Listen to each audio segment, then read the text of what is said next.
High aspirants, আমার নাম সৌরভ বণিক। Welcome to বঙ্গ শিক্ষা ক্লাসরুম। আজকে একটা খুব ইম্পর্ট্যান্ট জিনিস নিয়ে আলোচনা করব, সেটা হচ্ছে এসে রাইটিং। তোমরা সকলেই পরিচিত এই ওয়ার্ডটার সাথে। এসে এসে মানে কিন্তু কম্বিনেশন অফ প্যারাগ্রাফস, ঠিক আছে? তো এই এসে জিনিসটা কীভাবে লিখতে হয়, মেন্স পরীক্ষাগুলো যেগুলো থাকে সেগুলোই কিন্তু এসেটা লিখতে হয়। স্পেশালি WBCS মেন্সে তো অবশ্যই আসে। এখন ট্রেন্ড দেখছি একটু চেঞ্জ হচ্ছে, কোনো বছর এসে দিচ্ছে, কোনো বছর ডায়ালগ রাইটিং বা কনভারসেশন দিচ্ছে। তবে আজকের আমাদের আলোচ্য বিষয় হচ্ছে এসে কী করে লিখতে হয় সেটা, ঠিক আছে? খুব ভালো করে বুঝবে। আমি বেসিক কিছু ইনপুটস দেব এবং একটা আমি স্যাম্পল এসে দেব, তোমাদেরকে আজকে পড়ে শোনাবো। তো একটু চেষ্টা করতে হবে সেভাবে লেখার। এবং ফার্স্ট অফ অল তোমাদের কিন্তু জানতে হবে যে এসেটা কী এবং এসেটা কিভাবে লিখতে হয়। কিছু রুলস এবং টিপস রয়েছে, সেগুলো আমি পরপর আলোচনা করছি। আশা করি বুঝতে পারবে, খুব ভালো করে বুঝবে এবং দেখো, ঠিক আছে? চলো, ফার্স্ট হচ্ছে যে অ্যাবাউট অ্যান এসে। কী বলেছে দেখো, এসেটা কি? An essay is generally a short piece of writing outlining the writer's perspective or story. একটা এসে হচ্ছে সাধারণত একটা ছোট্ট একটা পিস অফ রাইটিং, যেটা হচ্ছে একটা রাইটারের যে দৃষ্টিভঙ্গি তার একটা বহিঃপ্রকাশ, ঠিক আছে? তার একটা আউটলাইনিং করা অথবা একটা স্টোরির মতো মনে হয়, right? It is often considered synonymous with a story or an article. এটা অনেক সময় সিনোনিমাস হয়, মানে এটা কিন্তু স্টোরির মতো বা আর্টিকেলের মতন মনে হয় বা সমার্থক লাগে, ঠিক আছে? এসেজ আর formal as well as informal. Essay কিন্তু ফর্মালও হতে পারে, ইনফর্মালও হতে পারে।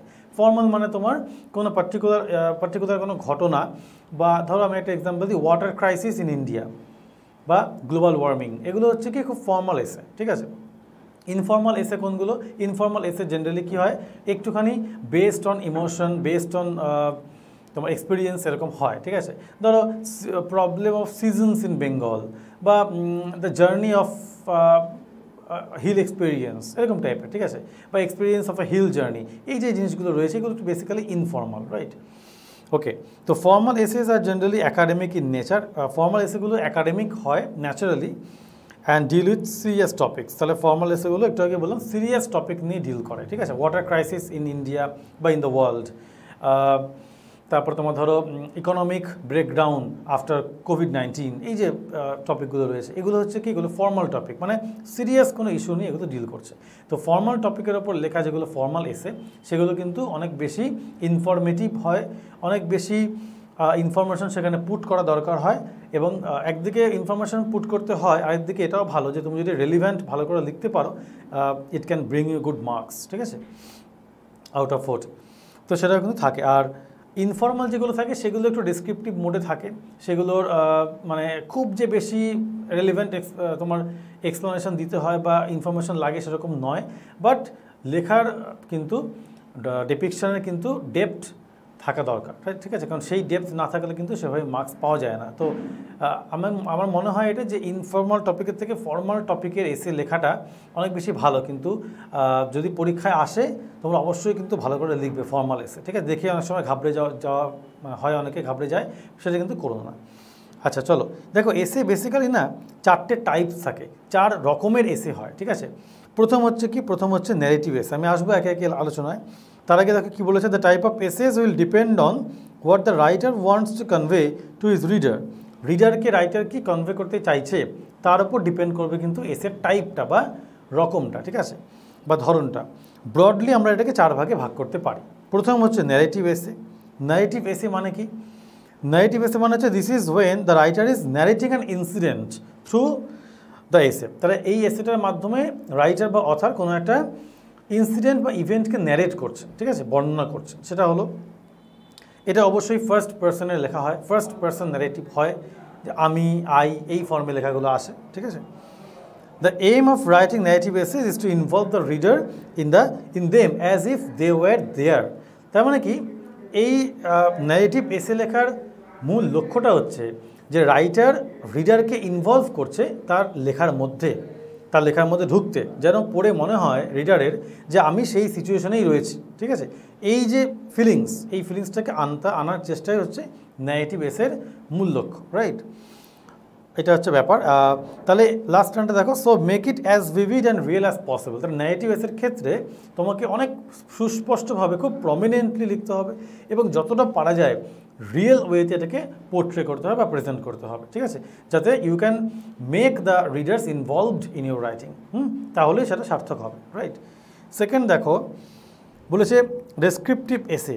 এটা কি জিনিস বলেছে, এখানে কিন্তু রাইটার কি করবে, একটা প্লেস বা একটা অবজেক্ট বা একটা ইভেন্ট অথবা কোনো একটা মেমোরিকে ডেসক্রাইব করবে তার নিজস্ব সুন্দর ভাষা দিয়ে, right. The writer must paint a picture through his words. একটু কি বললাম, সুন্দর ভাষা দিয়ে একটা বেশ ছবির মতো করে লিখতে হবে, ঠিক আছে। A descriptive essay, when done well, will make the reader feel the emotions the writer was feeling at the moment. At the moment হবে এটা, at the moment, not movement. তার মানে কি, যে যখন রাইটার যেই মুহূর্তে যা ফিল করে ওটা লিখছে সেই ফিলিংসটা যেন রিডারেরও সেম আসে বা ইকুয়ালি সেই ইমোশনটা যেন আসে, এটা যেন পড়ে মনে হয়, that will be the success of writing the descriptive এসে, ঠিক আছে। মনে রাখবে, ডেসক্রিপটিভ ন্যারেটিভ এসে কিন্তু শুনে মনে হয় খুব সহজ, বাট অ্যাকচুয়ালি কিন্তু সেই লেখাটা অনেকটা বেশি আকর্ষক হতে হবে। ফর্মাল এসের মধ্যে আবার এটা অতটা নেই, কারণ ফর্মাল এসেতে না ফর্মাল ওয়েতে লেখা এবং topic based relevant information put করা খুব ইম্পর্ট্যান্ট, সেটার উপরে মার্কস থাকে, কে কত ইনফরমেশন পুট করতে পেরেছে এবং রেলিভেন্ট। হ্যাঁ, তার মানে এই নয় যে তুমি যে কোনো একটা টপসি টার্ভি করে একটা ইনফরমেশন দিয়ে দিলে, তা ঠিক নয়, একদম রেলিভেন্ট পারফেক্ট ইনফরমেশন তোমাকে দিতে হবে, ঠিক আছে। চলো নেক্সট আমি চলে আসবো এক্সপোজিটরি এসেস। এক্সপোজিটরি এসে মানে হচ্ছে এক্সপ্লানেশন বেসড এসে। কোনো টপিক থাকলে সেই টপিককে এক্সপ্লেন করে তোমাকে অনেক দূর যেতে হবে, সেটা হচ্ছে এসের মূল লক্ষ্য, ঠিক আছে। এবং এখানে যে রাইটার হয়, যে লেখে, তাকে খুব ব্যালেন্স একটা স্টাডি করতে হয়, কিসের ওপরে, টপিকটার ওপরে, পার্টিকুলার টপিকের ওপরে, ঠিক আছে। ধরো তুমি টপিক দেখে মোটামুটি বুঝতে পারবে যে এটাকে এক্সপ্লেন করার মতো টপিক, ঠিক আছে, এটাকে খুব ভালো করে এক্সপ্লেন করার মতো টপিক, এটা কিন্তু ন্যারেটিভ বা ডেসক্রিপটিভ নয়। তখন তোমাকে কিন্তু কী করতে হবে, তখন তোমাকে অনেকগুলো পয়েন্ট জট ডাউন করতে হবে, ভাবতে হবে টপিকটা নিয়ে যে কী কী পয়েন্ট আমি এখানে ইনকর্পোরেট করব, কী টাইপের ইনফরমেশন আমি এখানে ইনপুট করব, ঠিক আছে। তারপরে কী বলেছে দেখো, যে রাইটারের অবশ্যই কিন্তু রিয়েল এবং এক্সটেন্সিভ নলেজ থাকতে হবে সেই সাবজেক্টটা নিয়ে, নাহলে কিন্তু তুমি এসেতে পুট করতে পারবে না, ঠিক আছে। কারণ এসের যে বডিগুলো, সেখানে কিন্তু তোমাকে ইনফরমেশন ভালো করে পুট করতে হবে। There is no scope for the writer's feelings of emotion. রাইটারের যে ফিলিংস বা ইমোশনকে পুট করার জায়গা কিন্তু এক্সপোজিটরি এসে নয়, that should be data oriented. তাহলে completely based on facts, statistics and examples. তাহলে ফ্যাক্টস থাকবে, এক্সাম্পলস থাকবে, স্ট্যাটিস্টিক্স বা ডেটা থাকবে সেখানে, রাইট। নাহলে কিন্তু হবে না। ধরো আমি the condition of farmers in Bengal বা ইন ইন্ডিয়া নিয়ে লিখছি, এটা কিন্তু খুব ডেটা ওরিয়েন্টেড টপিক এবং এটা কিন্তু এক্সপোজিটরি, এক্সপ্লেন করতে হবে আমাকে, ঠিক আছে। কন্ডিশনটা কী, এটা কিন্তু কিছুটা ডেসক্রিপটিভ বলতে পারো, বাট ইনফরমেশন আমার লাগবে। You have to explain the condition and the plight of the farmers in India. তো এখানে অনেক কিছু লিখতে হবে তোমাকে কৃষি বিলের ইনফরমেশন দিতে হবে, সেটা কি, তার ওটাকে এনফোর্স করার পরে কি বিক্ষোভ, কি প্রবলেমস হচ্ছে, কেন লোক এগ্রিকালচারের মানে ফার্মাররা মানতে চাইছে না, সেখানে কী এমন বলা হয়েছে, সেগুলো তোমাকে লিখতে হবে। প্লাস দেখো, আমাদের দেশে 65% পিপল আর ফার্মার্স, মানে 65% people they depend on farming and agriculture for their livelihood.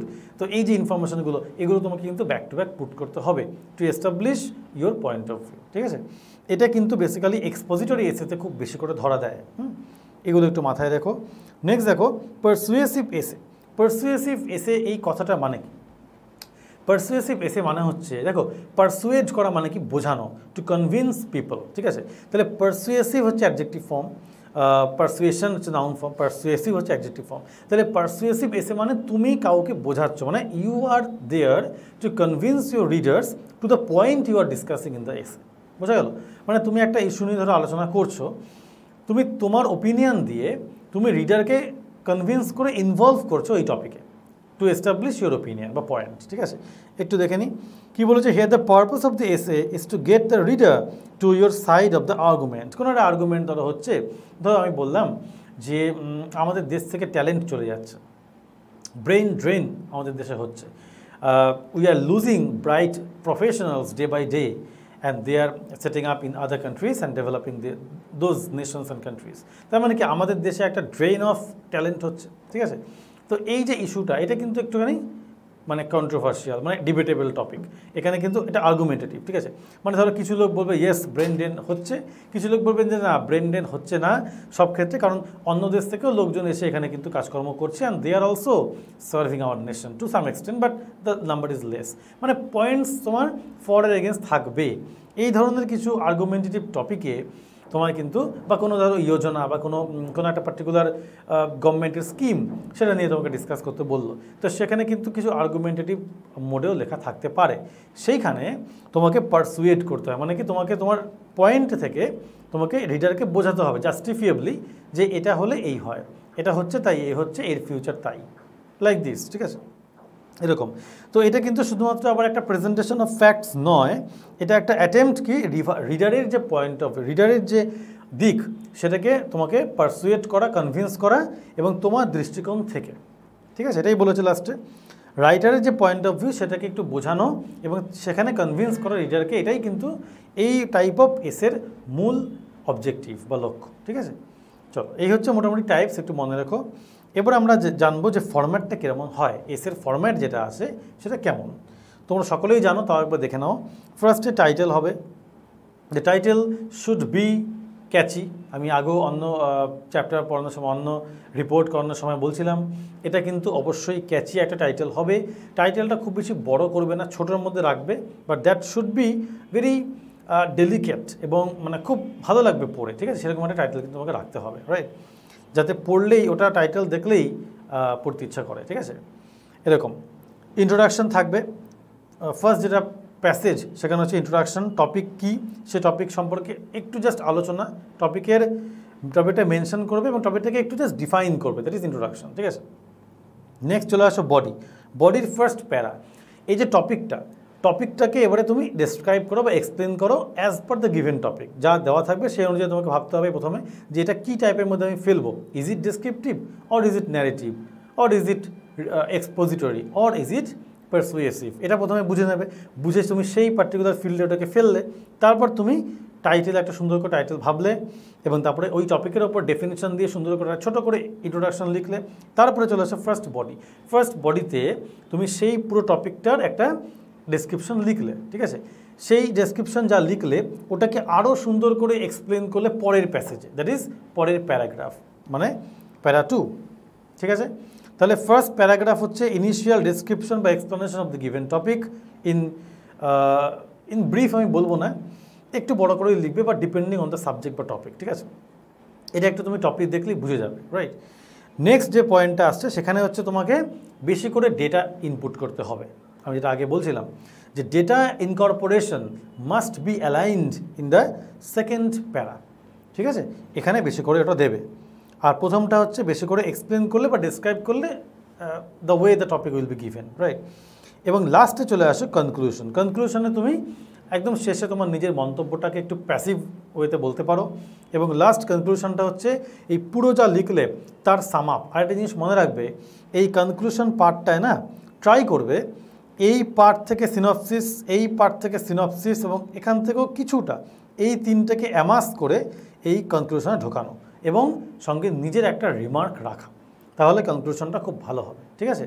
তার মানে আমি এটা বলছি না যে এখানে তুমি এখানকার ডেটাগুলোকে আবার এখানে দাও, এরকম কিন্তু বলছি না, বাট মানে আমি জাস্ট বলতে চাইছি যে synopsis, substance taking from introduction, first প্যারা, সেকেন্ড প্যারা, একদম মানে চুপসে নিয়ে ছোট করে তুমি লাস্ট কনক্লুশনে দাও এবং সঙ্গে তোমার নিজের remarks based on the given topic, ঠিক আছে?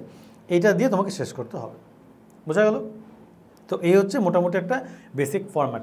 অনেকে একটা কাজও করে, সেটা হচ্ছে 3 নম্বর প্যারাও করে দেয়, করতে পারো, সেটা ভুল নয়, বাট ছোটো ছোটো করে প্যারা বেশি বেশি করলে না একটু দেখতে কেমন লাগে। এই জন্য একটু চেষ্টা করবে একটু হেলদি প্যারা দুটো করবে মাঝখানে, আর সামনে ইন্ট্রোডাকশন থাকবে। ইন্ট্রোডাকশন আর কনক্লুশনের লেন্থটা প্রায় একই রাখবে, আর মাঝখানে দুটো প্যারা একটু বড় করে দেবে, দ্যাট উইল বি সাফিসিয়েন্ট, ঠিক আছে? চলো, আমি প্রথমেই বলেছিলাম যে এসে মানে হচ্ছে কম্বিনেশন অফ প্যারাগ্রাফস। ওকে, কিছু পয়েন্টস এবং টিপস বলছি, এগুলো একটু মনে রাখো। ফার্স্ট হচ্ছে কি যে the first step in writing an essay is to be sure that you have understood the topic. প্রথম হচ্ছে টপিক যেটা দেবে খুব ভালো করে টপিকটা কিন্তু বুঝবে, নিজে আগে বুঝবে যে কি বলতে চাইছে, ঠিক আছে? মানে ধরো আমি একটা এক্সাম্পল দিই, ধরো বললো যে write an essay on the importance of the game of football, এটা একটা বললো।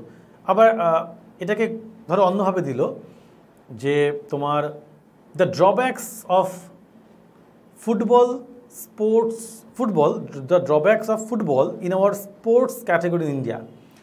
এই দুটো টপিক কিন্তু এক নয়। প্রথমটা হচ্ছে কি বলেছিলাম যে ফুটবল খেলার ইম্পর্টেন্স কতটা আছে, বা ফুটবল খেলার যে প্রয়োজনীয়তা বা গুরুত্ব আমাদের দেশে বা পশ্চিমবঙ্গে কতটা আছে, এটা একটা দিল। আরেকটা বলেছে যে আমাদের ইন্ডিয়ায় স্পোর্টস ক্যাটাগরিতে ফুটবলের ড্রব্যাকস কী আছে, কেন ইন্ডিয়া লার্জার স্কেলে খেলতে পারে না, ইন্ডিয়া কেন এতগুলো দেশের মধ্যে ওয়ার্ল্ড কাপে নেই, ফিফায় নেই, এই যে ব্যাপারগুলো রয়েছে, মানে দুটো টপিক কিন্তু ডিফারেন্ট। সুতরাং তোমাকে কিন্তু বুঝতে হবে যে টপিকটার মূল লক্ষ্য কী, বা টপিকটার কনসেপ্টটা কী চেয়েছে, ডেফিনেশনটা কী, এটা কিন্তু তোমাকে বুঝতে হবে। বুঝে তারপর তোমার সেভাবে এক্সপ্লেন করতে হবে, ঠিক আছে? এটা একটুখানি 1-1.5 মিনিট সময় নিয়ে একটু ভাববে যে টপিক বা ফ্যাক্ট কী বলতে চেয়েছে, আমাকে কী ওয়েতে আমি এগোবো, ঠিক আছে? ভাবার পর think deeply over the subject and topic and jot down the ideas or points on paper as they occur to you. ধরো আমি একটা টপিক বলছি, ধরো আমাকে বললো, লিখতে দিল যে global warming in the world, ঠিক আছে? আচ্ছা, আমি গ্লোবাল ওয়ার্মিং নিয়ে বলছি না, আরও ইজি করে দিই, the impact of globalisation in the world, ঠিক আছে? কারণ গ্লোবাল ওয়ার্মিং খুব কমন টপিক, পলিউশন সব আসে, ওগুলো খুব কমন, তোমরা জানো।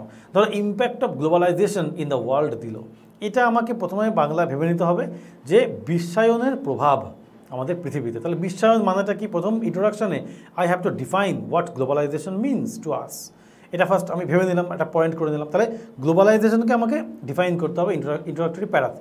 তারপর টপিকটা কী আছে? দ্য ইম্প্যাক্ট বলছে, মানে গ্লোবালাইজেশনের ইম্প্যাক্টটা কীরকম, মানে ওটার যে একটা প্রভাব, how did globalisation influence our lifes, এটা আমাকে পরের পয়েন্টে ভাবতে হবে। তাহলে প্রথমে আমি ভাবলাম যে গ্লোবালাইজেশন, ওটাকে আমি কী করবো? ডিফাইন করবো, হোয়াট ইজ গ্লোবালাইজেশন। তারপর ফার্স্ট প্যারাতে আমাকে এর ইম্প্যাক্টটা, মানে এই গ্লোবালাইজেশন হওয়ার পর গোটা পৃথিবীতে কী কী চেঞ্জেস দেখা গেছে, how the entire world has been transformed with the help of globalisation, এটা আমাকে লিখতে হবে ফার্স্ট প্যারা। তারপরের যে বডি, মানে সেকেন্ড প্যারা অফ দ্য বডি, সেখানে আমাকে কী করতে হবে? সেখানে আমাকে ডেটা দিতে হবে যে গ্লোবালাইজেশনের পর বিজনেস বা মার্কেট কীভাবে ডেভেলপ করেছে। আগে যেগুলো মানে ইম্পসিবল ছিল, লাইক অনলাইন শপিং, ই শপিং সাইটস থেকে শুরু করে, ই শপিং কোম্পানি থেকে শুরু করে কটা আছে, তাদের তোমার ইনফ্লুয়েন্স কতটা রয়েছে। আজকে আমাদের অফলাইন শপিংটা প্রায় বন্ধ হওয়ার যায় অবস্থা, ঠিক আছে? তো সেখানে অনলাইন শপিংয়ের কতটা গুরুত্ব বেড়েছে, সেখানে বিজনেস কী করে এক্সপ্যানশন হয়েছে, কত পার্সেন্ট প্রফিট হচ্ছে, এখান থেকে আমাদের দেশে তোমার ন্যাশনাল প্রফিট যে লেভেল, সেখানে কতটা ইম্প্যাক্ট পড়েছে, এবং সেটার সঙ্গে আমাদের গোটা দেশের যে একটা ইকোনমি, তার মধ্যে ইম্প্যাক্ট কতটা পড়েছে, এই ব্যাপারগুলোকে কিন্তু খুব ভালো করে তোমাকে লিখতে হবে। ডেটা ওরিয়েন্টেড হতে হবে এই বডি, সেকেন্ড প্যারা অফ দ্য বডিটা, ঠিক আছে? তাহলে এইভাবে আমাকে ভাবতে হবে। তাহলে এগুলো ভেবে আমার কী করতে হবে? প্রথমে পয়েন্টসগুলোকে একটু পাশে একটা রাফলি একটা জায়গায় লিখে নিতে হবে যে আমি বেসিক্যালি এই পয়েন্টসগুলোকে টাচ করব এই প্যারাতে, বা ইন্ট্রোডাকশনে বা কনক্লুশনটা বলি। এই সব কিছু লেখার পর আমাকে এক ঝলক দেখে নিতে হবে যে আমি কী কী লিখেছি, তার সাম আপ করে একদম ছোট করে এবং নিজের রিমার্কস দিয়ে আমি লাস্টে শেষ করবো কনক্লুশন, যে হ্যাঁ, গ্লোবালাইজেশনের পর এই ইম্প্যাক্টগুলো হয়েছে, this is positive or that is negative, what ever you think, তবে পজিটিভ নোটে শেষ করাটাই ভালো as per the given topic. তো এখানে দিয়ে লাস্টে তুমি বলবে যে এই গ্লোবালাইজেশনটাকে আমাদের আরও আগামী দিনে আরও ভালো হবে, টেকনোলজিক্যালি আরও ফাস্টার হবে, এবং India will be a greater part of this impact of globalisation. তো উই হোপ ওয়েল বা hope good for the next century বা নেক্সট ডেকেড, ঠিক আছে? এইভাবে কিছু একটা লিখে তোমাকে কনক্লুড করতে হবে পুরো এসেটাকে, রাইট? আমি জাস্ট একটা এক্সাম্পল দিলাম, আমি একটা স্যাম্পেলে আসবো, তোমরা বুঝতে পারবে ভালো করে। দেখো তারপর কি বলেছে, arrange this points in groups under suitable headings. তাহলে প্রতিটা পয়েন্ট ধরো তুমি একটা রাফলি পয়েন্ট করলে, পয়েন্ট 1, 2, 3, 4, 5 এরকম পয়েন্ট করে নিলে যে আমি এই বিষয়ের ওপর লিখবো, জট ডাউন করলে। তারপর তোমাকে এই পয়েন্টের ওপরে ভিত্তি করে একটা সুন্দর টাইটেল কিন্তু ভাবতে হবে, ঠিক আছে? টাইটেলটা কিন্তু সুন্দর করে তোমাকে ভাবতে হবে যে কী দেওয়া যায়, ওকে? তা তখন তোমাকে টাইটেলটা কিন্তু ভালো করে ভাবতে হবে যে কী টাইটেল দেওয়া যায়। টাইটেলের জন্য 2 মিনিট টাইম নষ্ট করো বা ইউজ করো, কারণ টাইটেল ইজ ভেরি ইম্পর্টেন্ট, ঠিক আছে? But because that will attract the reader to read the whole essay. এবার ধরো আমি বললাম ইম্প্যাক্ট অফ গ্লোবালাইজেশন, ওরা দিয়ে দিয়েছে, তুমি তো নিশ্চয়ই ওটাকে রিপিট করবে না, তোমাকে একটু ঘুরিয়ে লিখতে হবে, ঠিক আছে? তো তুমি ধরো লিখলে যে the transformation of the world with globalisation, ঠিক আছে, বা গ্লোবালাইজেশন ট্রান্সফর্মড দ্য ওয়ার্ল্ড, এভাবে একটা দিয়ে দিলে, রাইট। চলো, বা এরকমও দিতে পারো যে revolution from globalisation to digitalisation, ঠিক আছে, এগুলো একটু ভাবতে হবে, ভেবে তোমাকে ঠিক করতে হবে। ওকে, নেক্সট পয়েন্ট দেখো, now develop the points into separate paragraphs very carefully. একটু আগে বললাম যে এই পয়েন্টসগুলো যখন তুমি ভাববে সেগুলোকে সেপারেট প্যারাগ্রাফে পয়েন্টসগুলোকে নিয়ে ডেভেলপ করবে নিজের মতো করে এবং একটু ভালো ভাষা দিয়ে, ঠিক আছে। মনে রাখবে, আমি আগেও বলেছি আবারও বলি, যে ল্যাঙ্গুয়েজ মানে এক্সামিনাররা কিন্তু বম্বাস্টিক বা অর্নামেন্টাল ডিমান্ড করে না। That should be very understandable language, ঠিক আছে, সিম্পল ল্যাঙ্গুয়েজ, কিন্তু হ্যাঁ ল্যাঙ্গুয়েজটার মধ্যে যেন পারফেকশন থাকে, এটা একটু দেখে নেবে। পারফেক্ট হওয়াটা খুব ইম্পর্ট্যান্ট, ঠিক আছে, সেখানে অর্নামেন্টাল হওয়াটা দরকার নেই। যেখানে যেখানে পারবে সেখানে ইউজ করবে, ইটস ওকে, অসুবিধা নেই। ধরো তুমি বললে যে অ্যাজ ওয়েল অ্যাজ, ঠিক আছে, বা টুগেদার উইথ, এটা না বলে তুমি বলে সাইমালটেনিয়াসলি, এই যে ভাষার যে চেঞ্জেসটা, ধরো রিসেন্টলি, প্রেজেন্টলি, নাওয়াডেজ, এগুলো আমরা ইউজ করি আজকাল কথাটাকে, বর্তমানে কথাটাকে বলতে। এখানে তুমি ধরো দিলে অফ লেট, তাহলে অফ লেট একটা ইডিয়াম, ঠিক আছে, অফ ওয়েভ স্পেস দিয়ে লেট, অফ লেট মানে সাম্প্রতিককালে, ঠিক আছে। এই যে চেঞ্জেসগুলো, এগুলো যদি জানো, এগুলো অবশ্যই প্রয়োগ করবে, because the more you apply this the more standard it becomes, ঠিক আছে। দেখো 4 নম্বর কী বলেছে, if possible revise the essay once after you complete it. এটা আমি সবাইকেই বলি, যদি করতে পারো ভীষণ ভালো হয়, চেষ্টা করবে করার। পুরো এসেটা লেখার পর তুমি একবার 2 থেকে 3 মিনিট টাইম নিয়ে নিজেই একবার পুরোটাকে রিভাইজ করো। যদি রিভাইজ করো, সঙ্গে সঙ্গে তোমার কিছু ভুল ধরা পড়তে পারে। ভুল মানে সেটা গ্রামাটিক্যাল হতে পারে, স্পেলিং হতে পারে, এনি কাইন্ড অফ, ঠিক আছে। এক সেটা, 2 হচ্ছে তুমি নিজে একটু স্যাটিসফ্যাকশন পাবে যে হ্যাঁ আমি যেটা লিখলাম আমার মনে হয় ঠিকঠাক আছে। Self satisfaction is very important after closing বা কমপ্লিটিং দ্য রাইটিং, ঠিক আছে। কারণ তোমার নিজের লেখাটা নিজে কিন্তু একটু ভালো লাগতে হবে। যদি মনে হয় যে এই জায়গাটা ঠিক হলো না, এটাকে ঠিক করি, ট্রাই করবে সেগুলো না করার, বাট স্টিল, কারণ কাটাকুটি করা, রাফ করা ঠিক নয় এরকম একটা পরীক্ষার ক্ষেত্রে, বিসিএসের মতো এত বড় পরীক্ষার ক্ষেত্রে, বা পিএসসি, সিনিয়র্স বা ক্লার্কশিপ, যে কোনো বড় পরীক্ষার ক্ষেত্রে। কিন্তু চেষ্টা করবে যেগুলো না করা যায় অ্যাভয়েড করতে। বাট দেখো, ভুল তো ইন্টেনশনালি মানুষ করে না, হতেই পারে।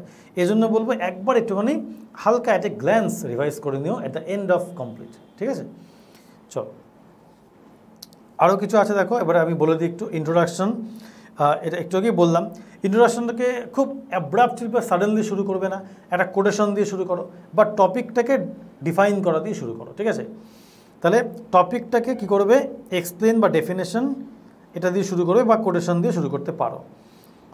অথবা তুমি যদি পারো একটা প্রভাব দিয়েও শুরু করতে পারো। প্রভাব মানে কি, একটা ভালো কোনো প্রবাদ প্রবচন দিয়ে শুরু করতে পারো, অথবা একটা জেনারেল রিমার্ক দিয়েও ডিরেক্টলি শুরু করতে পারো। এটা ডিপেন্ড করবে কী টপিক দেয় তার উপরে, এটা এভাবে বলা যায় না, বাট এই করে জিনিসকে মাথায় রাখো, ঠিক আছে। Either you start with a প্রভাব depending on the topic, or you can start with basic definition or explanation of the topic, ঠিক আছে, ইন দ্য ইন্ট্রোডাক্টরি প্যারা। অথবা যদি কিছুই না পারো, কোটেশনও না ইউজ করতে পারো, তাহলে তুমি কী করবে, তাহলে একটা নর্মাল তোমার জেনারেল রিমার্ক দিয়ে শুরু করো, জেনারেল একটা স্টেটমেন্ট দিয়ে শুরু করো, ঠিক আছে। Middle is very important, most important part of the এসে ইজ দ্য মিডল পার্ট, যেটাকে বডি বলি আমরা। দেখো এই জায়গাটায় কী করে, কী থাকে, এখানে অ্যাপ্রোপ্রিয়েট ফ্যাক্ট থাকে, আর্গুমেন্টস থাকে, ডেটা থাকে, এক্সাম্পলস থাকে, কোটেশনস থাকে, এগুলো সব কিন্তু দিয়ে তোমার প্যারা 1 প্যারা 2 কনসিস্ট করে, ঠিক আছে। Repetition, unnecessary words, doubtful remarks, এগুলোকে অ্যাভয়েড করবে, এগুলো একদম করবে না। এবং due proportion should be maintain, যতটুকু বলেছে ওরা বা word limit, try to maintain that, because that's very essential. যদি 150 থাকে তো 150 থেকে 60-62-র মধ্যে সীমিত রাখো, ঠিক আছে, সেটাকে 170-80 করে দিও না, নাম্বার 1। নাম্বার 2, সেটাকে আবার 120-30-এর মধ্যেও শেষ করে দিও না, দ্যাট ইজ অলসো অড, ঠিক আছে। হ্যাঁ 140-42 হতে পারে, অসুবিধা নেই। দেখো +-10 হতে পারে, that's not the issue, but সেটাকে কিন্তু নোটিসেবল চেঞ্জ করো না। তাহলে কেন বলো তো, কারণ এই জায়গাটা কিন্তু খুব ইম্পর্টেন্ট, এবং এক্সামিনাররা হয়তো গোনেন না, কাউন্ট করেন না, but they can understand seeing the length of the paragraph, length of the essay, ঠিক আছে। তো এটা একটু মেনটেন করো, কারণ দেখো ব্যাপারটা কি, তোমাকে কাজ করতে হবে আফটার গেটিং দ্য সার্ভিস তোমার লিমিটের মধ্যে, না তোমার লিমিটের বাইরে তুমি যেতে পারবে, আর না তোমার লিমিটের মধ্যে থাকতে পারবে, বাট সেটা যদি একদম কমিয়ে আনো তাহলে কাজটাই হবে না, আবার সেটা যদি তুমি মাত্রাতিরিক্ত করে যাও তাহলে আবার খারাপ দিকে তুমি এগোবে, ঠিক আছে। তোমার তার মানে কি দেখো, এই ওয়ার্ড লিমিট মেনটেন করার মধ্যে দিয়ে কিন্তু তোমার পার্সোনালিটিও একটা জাজমেন্ট হয়ে যায়, ঠিক আছে। আমি এটা ইন্টারভিউ পার্সপেক্টিভ থেকে বললাম, ওকে। তারপর দেখো কনক্লুশন খুব ইম্পর্ট্যান্ট এখানে। It should be natural, short, not abrupt and forced. তার মানে কি হঠাৎ করে শেষ হয়ে গেল এরকম যেন না হয়, জোর করে শেষ করলে এরকম যেন না হয়, যে পড়ে যেন মনে না হয় কোনো রকম শেষ করে পরীক্ষার হল থেকে বেরিয়েছে বা টাইম শেষ হয়ে গেছিলো, এরকম যেন ফিলিংস না আসে এক্সামিনারে, ঠিক আছে। তাহলে এটা খুব ন্যাচারাল হবে এবং একটু ছোটোর মধ্যেই হবে। কনক্লুশন খুব বড় প্যাসেজের আকার নেবে না। A good conclusion may consist of a summary of ideas contained in the middle. একটু আগে বলেছিলাম মিডলে যে আইডিয়াগুলো বা কনসেপ্টগুলো তুমি ডেসক্রাইব করবে তারই একদম কনসাইজড ভার্সন থাকবে conclusion, along with your remark, ঠিক আছে, বা your statement. A quotation or sentence that strikingly expresses the focal point. তুমি একটা ভালো কোটেশন বা একটা সুন্দর সেন্টেন্স দিয়ে শেষ করতে পারো যে সেন্টেন্সটা একটা মনে দাগ কেটে যাবে, ঠিক আছে, বুঝতেই পেরেছো, রাইট। একটা মনে দাগ কেটে মানে স্ট্রাইকিংলি মানে কি খুব চোখে পড়ার মতো একটা এক্সপ্রেশন দিয়ে শেষ করলে লাস্ট পড়ে হয়তো এক্সামিনার একটু হেসে দিল বা এক্সামিনারের হয়তো ভালো লাগলো, ঠিক আছে, বলে না ফিল গুড ফ্যাক্টর, সেই জিনিসটা যদি রাখতে পারো কনক্লুডিং প্যারার লাস্ট দিকে খুব ভালো হয় তাহলে, ঠিক আছে। বাট যদিও আমি অনেক কিছু বললাম, but everything will depend on the topic and the exam হল, কারণ সব কিছু হয়তো একসঙ্গে করে ওঠা যায় না, বাট চেষ্টা করে করার, কারণ দেখো ভালো মার্কস পেতে গেলে কিন্তু you have to be different, এটা কিন্তু মাথায় রাখতে হবে। সবাই যা লিখছে কমন ওয়েতে যাচ্ছে সেগুলো কিন্তু হবে না, কিছু জিনিস তোমাকে দিয়ে আসতে হবে, because that will demarcate your talent and your difference. Okay, একটা নোট দিয়েছি দেখো, much will depend on the writer's capacity of thinking and power of observation. খুব পরিষ্কার এটা যে তুমি লিখছো রাইটার, তোমার পাওয়ার অফ থিঙ্কিং এবং তোমার power of observation depending on the topic, that will actually bring marks for you and bring fortune for you, ঠিক আছে। চলো এবার আমি একটা স্যাম্পেলে চলে আসবো। এই স্যাম্পেলটা একটু ভালো করে দেখো কীভাবে লিখেছি, এই রকম টাইপেরই কিন্তু লিখতে হবে, ঠিক আছে। চেষ্টা করবে এই স্টাইলটা ফলো করার এবং এইভাবে লেখার, তাহলে কিন্তু ভালো মার্কস পাওয়া যাবে, রাইট। এবং আমি বারবার বলবো এসে, রিপোর্ট এবং লেটার্স এগুলো কিন্তু বারবার প্র্যাকটিস করো। আমি আগেও বলেছি, আবারও বলছি, the more you write and practice the better you can perform, ঠিক আছে। এটা কিন্তু একদিনে আসবে না। Writing skills can never be skilled বা ক্যান নেভার বি মানে sharpened in a day or two, বুঝতে পেরেছো? তো এটাকে তোমাকে বারবার প্র্যাকটিস করতে হবে এবং রিপিটেডলি লিখতে হবে, লিখে লিখে চেকিং করাতে হবে, তাহলে কিন্তু তুমি আস্তে আস্তে তোমার দেখবে নলেজটা বাড়ছে এবং চট করে যে কোনো বিষয়ে লেখার দক্ষতা বাড়ছে, ঠিক আছে। চলো একটা টপিক দেওয়া আছে, খুব ইজি টপিকের উপরে আমি দিয়েছি, এটা একটা WBCS পরীক্ষাতে এসেছিল কয়েক বছর আগে, এনভায়রনমেন্টাল চ্যালেঞ্জেস, ঠিক আছে। এনভায়রনমেন্টাল চ্যালেঞ্জেস মানে কি, পরিবেশের যে চ্যালেঞ্জগুলো রয়েছে, যে প্রতিবন্ধকতাগুলো রয়েছে, ঠিক আছে, এগুলো নিয়ে আমাদের লেখা। দেখো ফার্স্ট ইন্ট্রোডাক্টরি প্যারা যেটা আমি একটু ডিমার্কেট করে দিই, কি বলেছে, environmental issues are one of the primary causes of disease, health issues and long term livelihood impact for India. তার মানে কি, যে পরিবেশের যে ইস্যুগুলো রয়েছে, যে ফ্যাক্টরসগুলো রয়েছে, ঠিক আছে, যে দিকগুলো রয়েছে, সেগুলো হচ্ছে মানে রোগ ব্যাধি, স্বাস্থ্য ইস্যুস বা স্বাস্থ্যের যে জনস্বাস্থ্য যাকে বলি সেটা, এবং আমাদের ইন্ডিয়াতে যে লং টার্ম লাইভলিহুড রয়েছে, দীর্ঘ সময়ব্যাপী যে জীবিকা রয়েছে, এইগুলোতে কিন্তু এই সবগুলোতে কিন্তু এই পরিবেশের যে ফ্যাক্টরস সেগুলো কিন্তু খুব প্রধান কারণ হয়ে দাঁড়িয়েছে। তার মানে স্বাস্থ্যবিধি, মানুষের জনজীবন বা তাদের জীবিকা এবং এই যে রোগ ব্যাধি, ঠিক আছে, এই সব কিছুর মূল কারণের মধ্যে অন্যতম হচ্ছে পরিবেশের ফ্যাক্টরসগুলো বা এনভায়রনমেন্টাল ইস্যুসগুলো, ঠিক আছে। The major environmental issues are forest and agricultural degradation of land. তার মানে কি, প্রধান এই পরিবেশের দিকগুলোর মধ্যে উল্লেখযোগ্য হচ্ছে বনভূমি এবং কৃষিকার্য বা কৃষি জমি যেগুলো আছে সেগুলোর অবক্ষেপণ বা অবক্ষয়, বনভূমি এবং কৃষি জমির অবক্ষয় প্রধান কারণ। নেক্সট কি বলছে, রিসোর্স ডেপ্লিশন। তার মানে কি, রিসোর্স কমে যাওয়া, এই যে জল সম্পদ, খনিজ সম্পদ, মিনারেলস, বন সম্পদ, স্যান্ড, বালি এবং রক, পাথর বা শিলা, এই যে সম্পদগুলো রয়েছে এইগুলো ধীরে ধীরে কমতে কমতে অনেকটা কমে গেছে এখন। এই যে রিসোর্স তোমার ডেপ্লেশন হচ্ছে বা ল্যাক অফ রিসোর্স পরিণত হচ্ছে, এগুলো কিন্তু একটা অন্যতম কারণ। তারপরে দেখি কি বলেছে, দেখো এনভায়রনমেন্টাল ডিগ্রেডেশন, এটা একটু আগে বললাম, মানে পরিবেশের অবক্ষয়। পাবলিক হেলথ, মানে জনস্বাস্থ্য খারাপ হচ্ছে। লস অফ বায়োডাইভার্সিটি, তার মানে কি, বায়োডাইভার্সিটি মানে জীব বৈচিত্র্য, তাই তো, জীব বৈচিত্র্যের অভাব দেখা দিচ্ছে, সেখানে ঘাটতি হচ্ছে। Loss of resilience in ecosystems, তার মানে কি, ইকোসিস্টেম বা বাস্তুতন্ত্রের যে ফ্লেক্সিবিলিটি, যে রেজিলিয়েন্স, এটা কিন্তু আস্তে আস্তে কমে যাচ্ছে, শেষ হয়ে যাচ্ছে, নিঃশেষ হয়ে যাচ্ছে, ঠিক আছে। এবং গোটা ইকোসিস্টেমটাই আজকে ইন ডেঞ্জার বলতে গেলে, অনেক পশু পাখি আজকে বিলুপ্ত। Livelihood security for the poor, গরিব মানুষদের যে জীবিকার যে নিরাপত্তা, সেগুলোও কিন্তু কমে গেছে। এগুলো সব হচ্ছে আমাদের দেশে বা পৃথিবীতে থ্রেটস, এবং এই থ্রেটসগুলো জেনারেট হচ্ছে কিসের মধ্যে দিয়ে? এনভায়রনমেন্টাল ডিকের মধ্যে দিয়ে, পরিবেশের অবক্ষয়ের মধ্যে দিয়ে। বুঝতে পেরেছ? পরিবেশ অবক্ষয় হচ্ছে বলেই মানুষের লাইভলিহুডে তার ইম্প্যাক্ট পড়ছে, পরিবেশের অবক্ষয় হচ্ছে বলেই জীব বৈচিত্র্যের হানি ঘটছে, পরিবেশটা অবক্ষয় পাচ্ছে বলেই অনেক প্রাণীকুল আজকে বিলুপ্ত হচ্ছে, ঠিক আছে। এবং বিভিন্ন রকমের তোমার রিসোর্সের ডেপ্লিশন দেখা দিচ্ছে, পানীয় জলের কমে যাচ্ছে, বিভিন্ন জায়গায় দেখবে পানীয় জল কমে যাচ্ছে সেখানে, এবং সেখানে আর্সেনিক যুক্ত জল বেরোচ্ছে, অনেক রকম প্রবলেমস। কদিন আগে দুর্গাপুরেও ডিভিসিতে একটা প্রবলেম হয়েছিল, ঠিক আছে, সেখানে লোকেরা জল পাচ্ছিল না। তো আমার বক্তব্য হচ্ছে যে এই পরিবেশের যে একটা অবক্ষয় হচ্ছে, তার ফলে এর সঙ্গে কিন্তু অনেকগুলো জিনিস লিঙ্কড, এবং লাস্টলি মানুষের জীবন জীবিকা পুরোপুরি ইন্টারলিঙ্কড, এবং জীবন জীবিকার সঙ্গে কিন্তু দেশের ইকোনমিও কানেক্টেড, ঠিক আছে। চলো, এটা গেল আমার ইন্ট্রোডাকশন। টপিকটাকে, এই যে চ্যালেঞ্জেসগুলো, এগুলোকে আমি কী করলাম? ভাঙলাম, ইন্ট্রোডিউস করলাম, ঠিক আছে, হয়ে গেল আমার ইন্ট্রোডাকশন। এবার আসবো আমি বডির ফার্স্ট প্যারা। কী বলেছে দেখো? The major sources of pollution in India include rapid burning of fuel wood and biomass. নিশ্চয়ই তোমরা জানো এগুলো, জ্বালানি কাঠ এবং জৈব জ্বালানি, এইগুলো প্রচুর হয় বলে ইন্ডিয়াতে কিন্তু কি হয়, পলিউশনটা প্রচুর বাড়ে। এগুলো থেকে কিন্তু major amount of pollution is getting generated.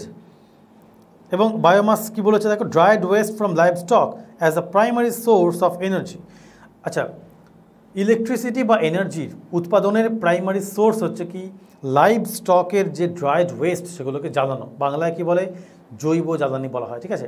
মানে গবাদি পশুর বা পশুপালনের পর যেগুলো পড়ে থাকে, অনেক কিছু আছে এগুলো, সেইগুলো যে জৈব জ্বালানি, ঠিক আছে, সেই জৈব জ্বালানি থেকে কিন্তু আমরা এনার্জিকে কী করি? কালেক্ট করি, বা এনার্জিকে আমরা ওখান থেকে অ্যাবজর্ব করি। তো এটার ফলে কিন্তু পুরো আমাদের মানে পরিবেশটা ক্ষতি সাধন হচ্ছে, ঠিক আছে। এবং সেখান থেকে SO2, বিভিন্ন বাজে বাজে গ্যাস নির্গত হচ্ছে, N2S, ঠিক আছে।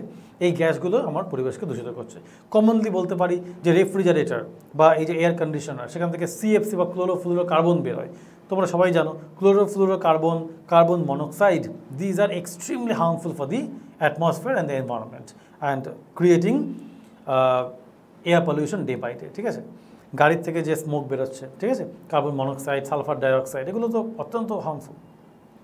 ওকে, lack of organised garbage and waste removal services. আমাদের দেশে, স্পেশালি বাংলায়, প্রচুর কিন্তু এটা ঘাটতি রয়েছে। কি ঘাটতি রয়েছে?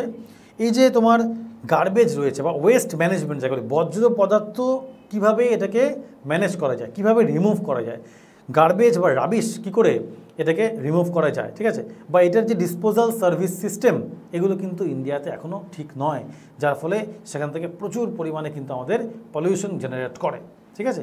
অনেক জায়গায় ধাপা বলে জায়গা আছে, অনেক জায়গায় নোংরার হিপস অফ এরকম রাবিশ পড়ে থাকে, সেখান থেকে কিন্তু বাজে স্মেল বেরোয় এবং মাটিকে দূষিত করছে, এয়ারকে পলিউট করছে, ঠিক আছে।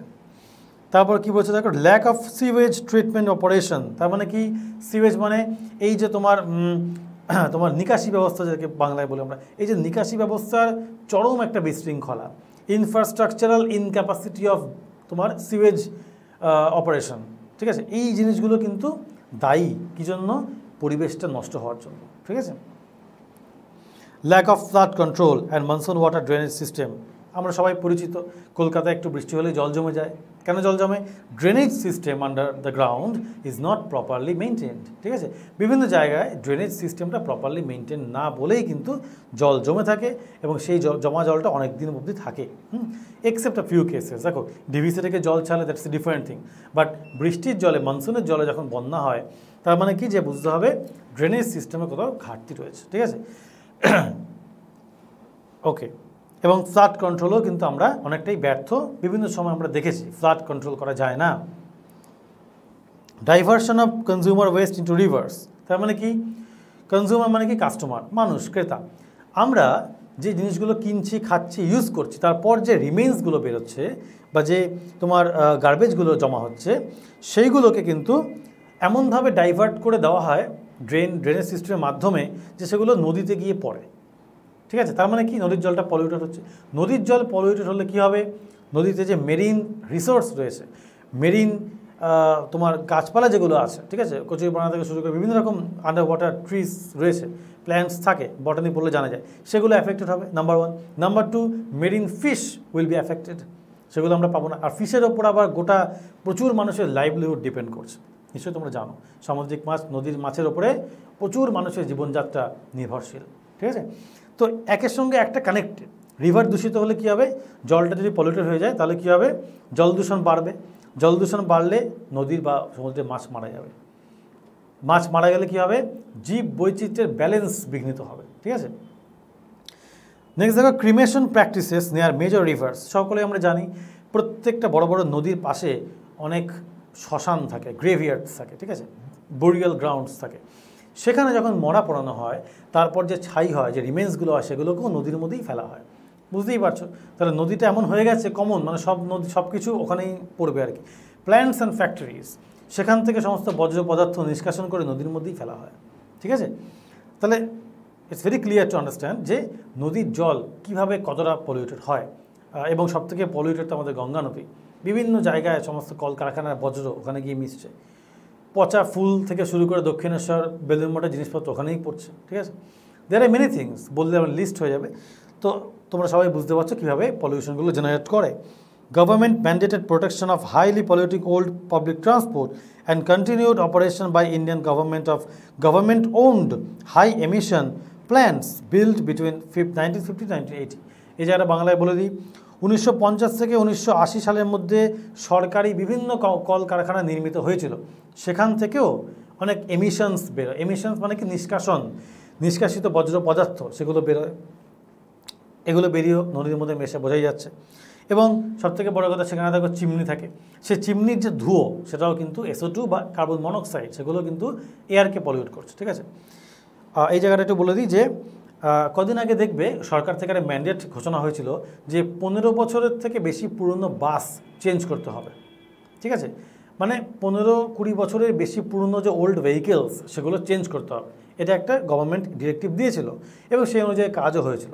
কেন হয়েছিল, কেন ডিরেক্টিভ দিয়েছিল, তার কারণ হচ্ছে পুরনো হয়ে গেলে তার ইঞ্জিন থেকে যে ধোঁয়াটা বেরোয়, that is more harmful than the present ones, the newer ones. ঠিক আছে, এই জন্য উনি গভর্নমেন্ট একটা ম্যান্ডেট দিয়েছিল। তাহলে ওল্ড ভেহিকেলসের রিপ্লেসমেন্ট কিন্তু করা উচিত প্রপারলি, তাহলে কারণ সেগুলো থেকে হাইলি পলিউটিং বা কন্টামিনেটিং মেটেরিয়ালস বা গ্যাসেস কাম আউট। চলো নেক্সট কী বলেছে দেখো, আরও একটা second para, India has created laws on environmental protection even during the British rule. এই প্যারাতে আমরা ডেটা দেবো। ঠিক আছে, আমি যেটা বলেছিলাম এর আগের প্যারাটায় আমরা কি করেছি, ফ্যাক্টটাকে আরও ডেসক্রাইব করেছি। ঠিক আছে, ফ্যাক্টটাকে এক্সপ্লেইন করেছি যে এইভাবে এনভায়রনমেন্টাল চ্যালেঞ্জেসগুলো আমাদের সামনে রয়েছে। ঠিক আছে, এখন আমরা যেটা করব সেটা হচ্ছে আমরা ডেটা দেবো যে কী কী হয়েছে, তারপরেও কি হয়নি বা কী হয়েছে, আসছি। তাহলে ইন্ডিয়া কিন্তু অনেক ল এনঅ্যাক্ট বা ক্রিয়েট করেছিল এই পরিবেশ বিধির ওপরে ডিউরিং দ্য ব্রিটিশ রুল চলাকালীনই করেছিল।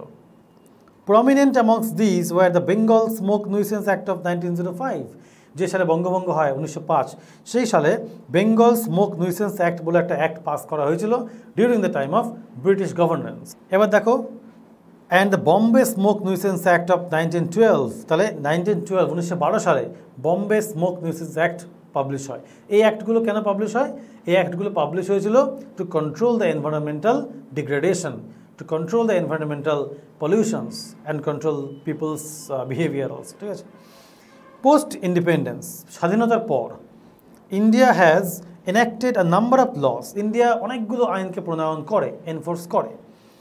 India has even created Ministry of Environment and Forests in 1985 as the central administrative organization, তার মানে কি, of India, এটা অফ হবে, India for regulating and ensuring environmental protection।